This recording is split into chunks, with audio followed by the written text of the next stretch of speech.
కృష్ణుడంటే ఆనందం, 16,000 గోపికలు, పిల్లని గురవి మాత్రమే కాదు. దేవకి వసుదేవులకు పుట్టిన కృష్ణుడు ఎక్కడో పాపం కుగ్రామంలో యశోద దగ్గర పెరిగాడు. మేనమామ కంసుడు చేసిన ఎన్నో హత్యా ప్రయత్నాల నుంచి తప్పించుకున్నాడు. రాధతో ప్రేమ వియోగం, రుక్మిణి సత్యభామను పెళ్లి చేసుకోవడానికి ఎన్నో యుద్ధాలు, ఆఖరికి కురుక్షేత్రంలో ధర్మం పక్కన నిల్చున్నప్పుడు ఎన్నో అవమానాలు, నిందలు, కుతంత్రాలు. సంతానం కోసం శివుడికి తపస్సు చేస్తే 80 మంది ఉన్నా గాంధారి శాపం వల్ల కృష్ణుడు చివరి రోజుల్లో అతని పక్కన ఎవరూ లేరు. అన్న బలరాముడు ఆత్మను తనలో ఐక్యం చేసుకుని అడవిలో చెట్టు కింద నిస్సహాయ స్థితిలోని అలానే పరమపదించాడు. 5 నుంచి 6 రోజులు భౌతిక కాయం కూడా దొరకలేదు. అంతెందుకు, త్రేతాయుగంలో రాముడు వాలిని చెట్టుచాటు నుంచి చంపితే ద్వాపర యుగంలో అదే వాలి కాస్త వేటగాడిగా మారి కృష్ణుడిని చంపుతాడు. అందుకే కృష్ణుడు కర్మను నమ్ముతాడు. కృష్ణుడి జీవితాంతం కష్టాల్లో మనిషి ఎలా బతకాలో భగవద్గీత చెప్పిన గురువు, ద్వారకను నిర్మించిన ఇంజనీర్.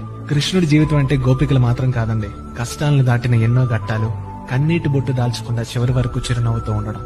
ఇది కృష్ణుడి ఫిలాసఫీ.